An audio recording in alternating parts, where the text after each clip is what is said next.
Saya positive thinking aja walaupun ada tanda tanya nih. Karena saya tahu banget ya. Oh, oke. Pada saat saya telepon almarhum istrinya, datang sih. Ngambil surat-surat, berkas-berkas, oke, and gone. Pergi.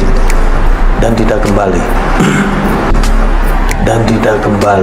Sebelumnya, Anda telah menyaksikan bagaimana saya melakukan sebuah cross-check terhadap saksi kehidupan seorang Ustadz Ahmad Kainama yang mengaku sebagai seorang mantan pendeta lulusan dari Haifa, Israel, dari Leiden, Belanda. Nama saya Agustinus Christoffel Kainama. Silahkan dicek. Kalau memang tidak ada, ya masa bisa Anda bilang ada.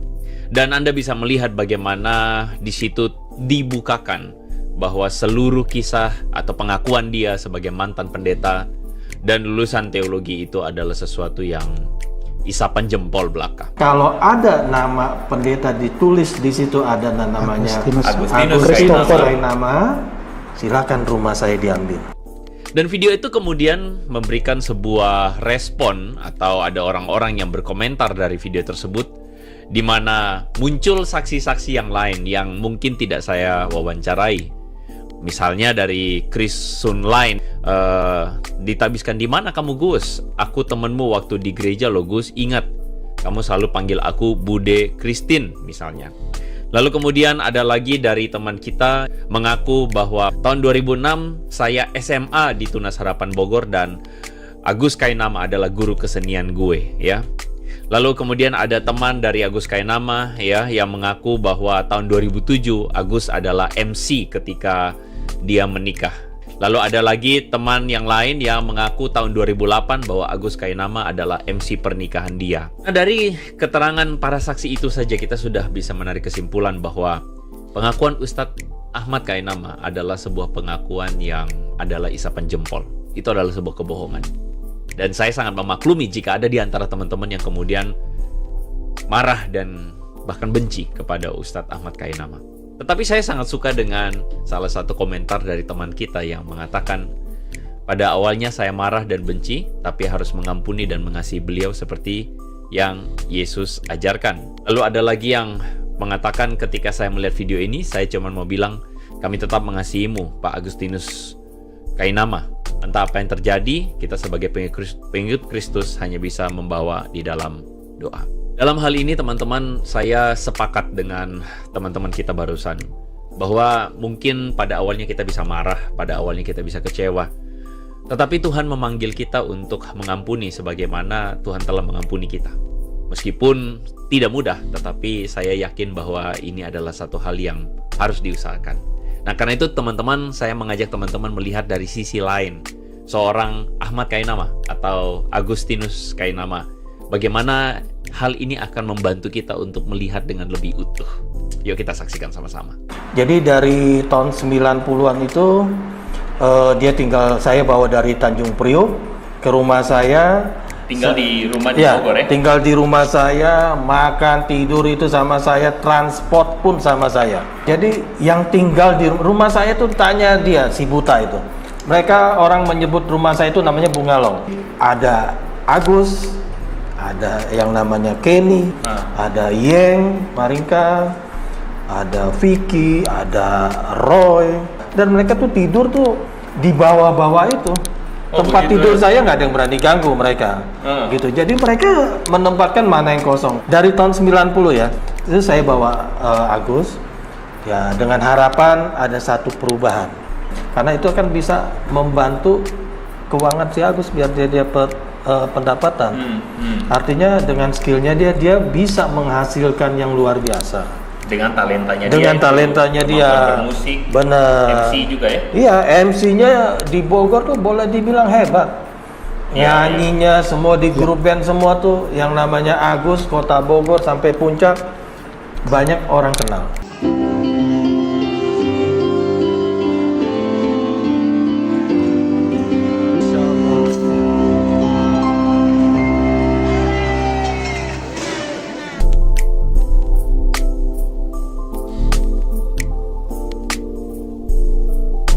Artinya banyak tawaran dia nyanyi, nge-MC, semua. Yang pasti saya bersyukur, artinya sebagai teman baik, saya membawa dia ke Bogor tuh ada satu perubahan. Tujuannya kasih kerjaan. Tujuannya ya, benar. Agustinus Kainama Ya, ini. benar. Artinya saya mengajarkan dia gitu, supaya dia bisa dengan talentanya dia bisa mengeksplor, ya berkembang, benar. Hei, aku padamu, hei, aku padamu. Dek, aku bisa sulap apa? Lihat, tangannya kosong. Iya.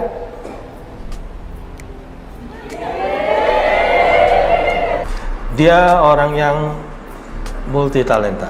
Orang yang multi talenta. Ya, itu. Saya hanya sekedar memberikan peluang jalan supaya ya berharap teman-teman saya tuh bisa punya penghasilan yang baik. Iya. Tujuannya sebenarnya itu.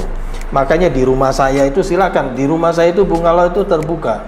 Orang tua saya, dua almarhum itu nggak pernah melarang orang tinggal di rumah saya. Kalau teman-teman saya pindah agama, it's okay. Menurut Nggak saya, masalah. nggak, itu hak asasi loh. Itu silakan. Teman-teman ya pindah nggak apa-apa lah, itu hak asasi. Tetapi jangan melakukan satu kebohongan. Jangan kebohongan. Artinya merugikan orang lain. Ibuku majelis di Sepaut Bogor.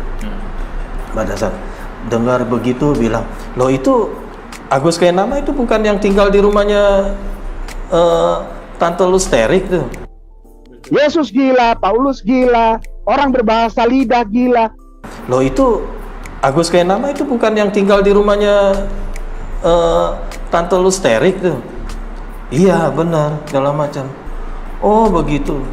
Ya artinya dengan pengakuan yang menurut saya yang salah gitu kan, secara tidak langsung itu sudah mencoreng nama keluargaku. Iya. Almarhum ibu dan papaku yang begitu luar biasa bisa menerima dia sekian tahun di rumah saya. Iya. Dan tidak pernah diperlakukan berbeda. Saya sebagai anaknya, anak-anak yang lain tidak ada perlakuan beda. Makan daging babinya sama semua. Masih ada yang mau pakai?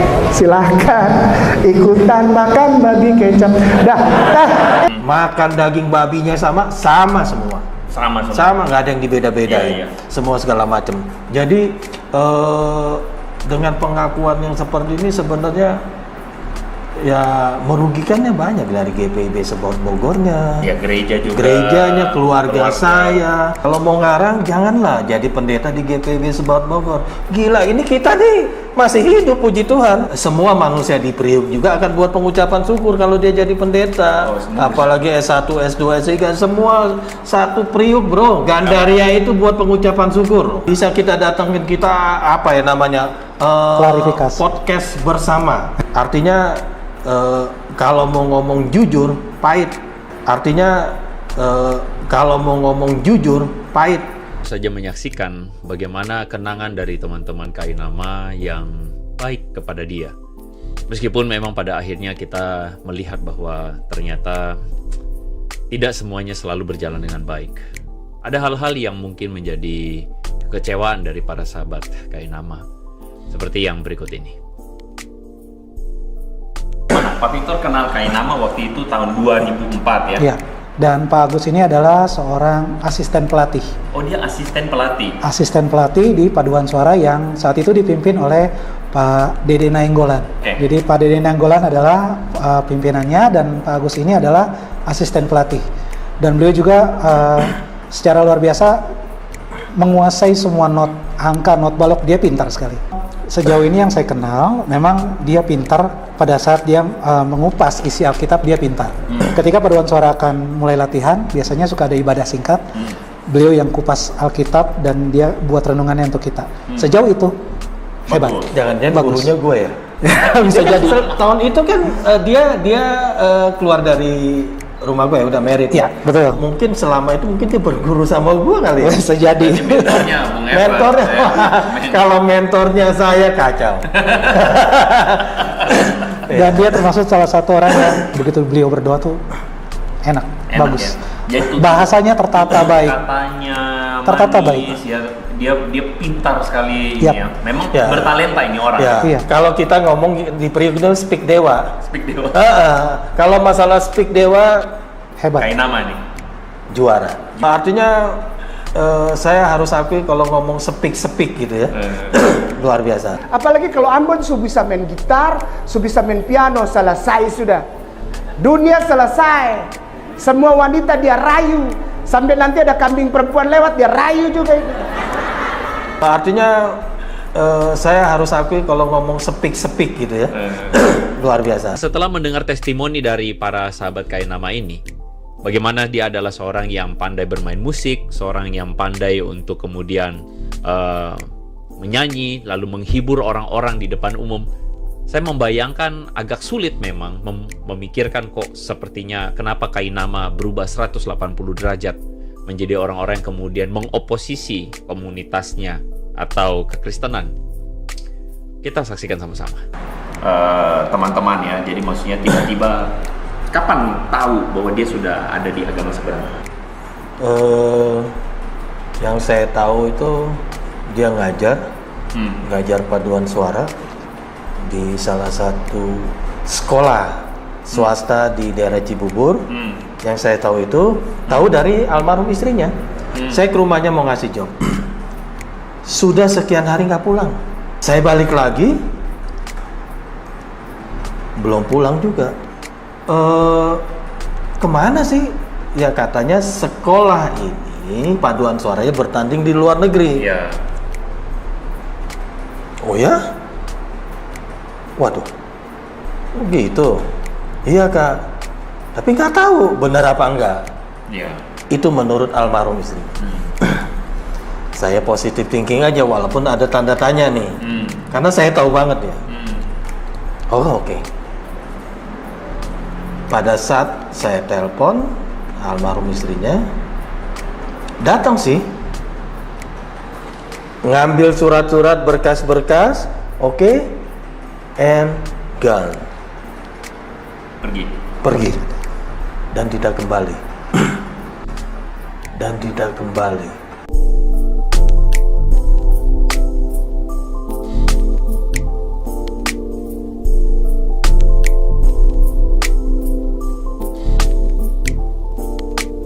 Memang di dalam hidup pada akhirnya ada kenangan yang baik, tapi juga ada kenangan yang mungkin kurang baik.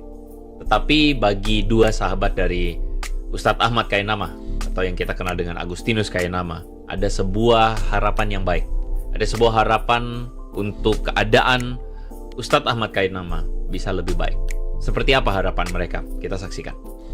Punya ini nggak kalau misalnya bisa ketemu dengan Agus di sini? Ya. Pak Victor akan bilang apa sebagai teman lama, teman nyanyi dulu, teman nyanyi? Oke, mungkin yang bisa saya sampaikan buat, saya panggil nama lengkapnya Bung Agus Christopher Kainama, itu namanya. Kalau saya jumpa dengan beliau, saya cuma mau bilang bahwa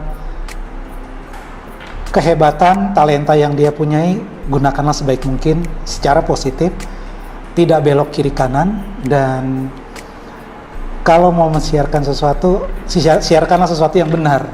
Jangan yang ketika di Kristen lalu berbicara di tempat yang baru dan itu diputarbalikkan.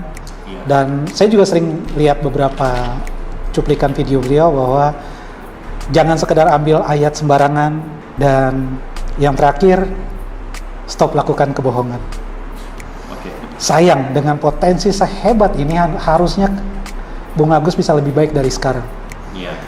Kalau dia gunakan ini untuk sesuatu yang, mohon maaf, membodohi umat muslim, ini keterlaluan banget. Menurut saya ini udah sangat-sangat keterlaluan.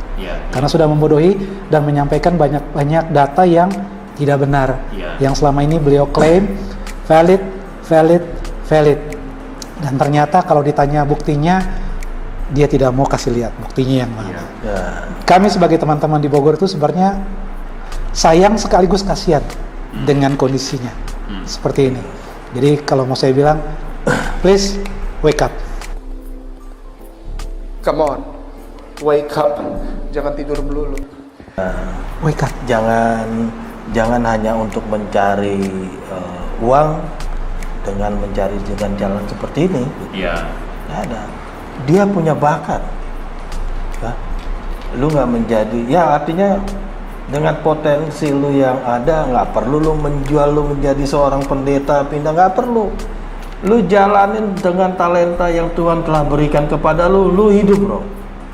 Ya. Ya, I'm sure. Lu akan sukses.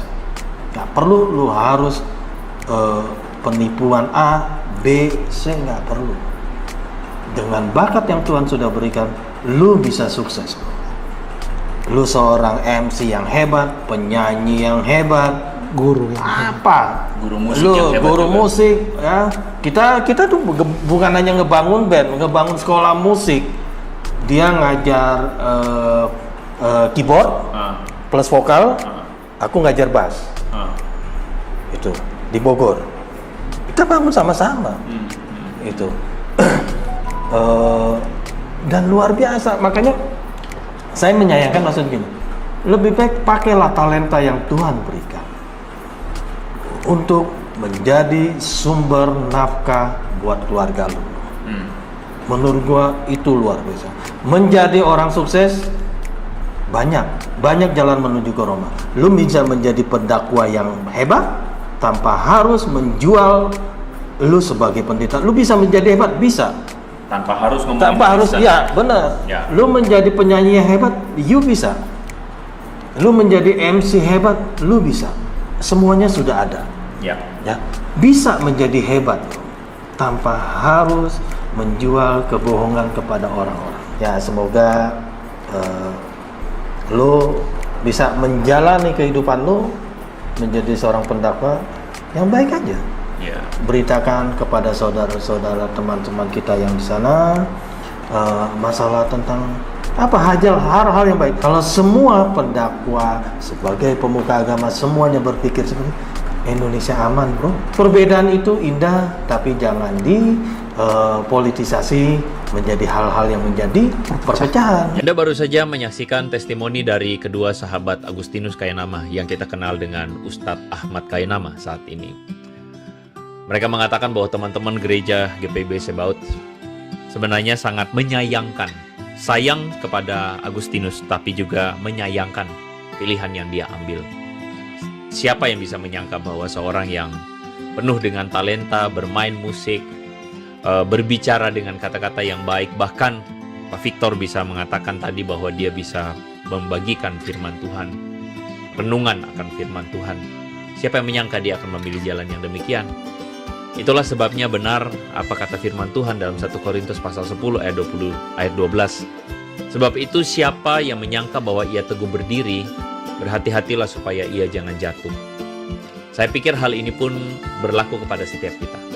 Maka ayat firman Tuhan ini mengingatkan kita untuk supaya kita tetap rendah hati, humble. Jangan sampai kita mengira bahwa kita lebih hebat, lebih kuat dari seorang Agustinus Kaienama. Berhati-hatilah kata firman Tuhan supaya jangan jatuh. Karena itu teman-teman, mari kita jadikan ini pelajaran. Kita berdoa juga semoga Ustadz Ahmad Kaienama, kita tidak melarang dia untuk memilih jalannya, tetapi biarlah dia berjalan dengan agama barunya dan tidak perlu lagi menista, menghina, memframing buruk ajaran Kristen. Biarlah dia mengajarkan ajaran Islam saja kepada para pengikutnya, umatnya. Dan semoga kita rindukan ada kedamaian boleh mengusik hatinya. Saya kira teman-teman video ini sampai di sini saja. Kita ketemu lagi di video berikutnya di konten-konten yang bermanfaat dan mengajak. Saya kira video ini sampai di sini saja. Kita ketemu lagi di lain kesempatan.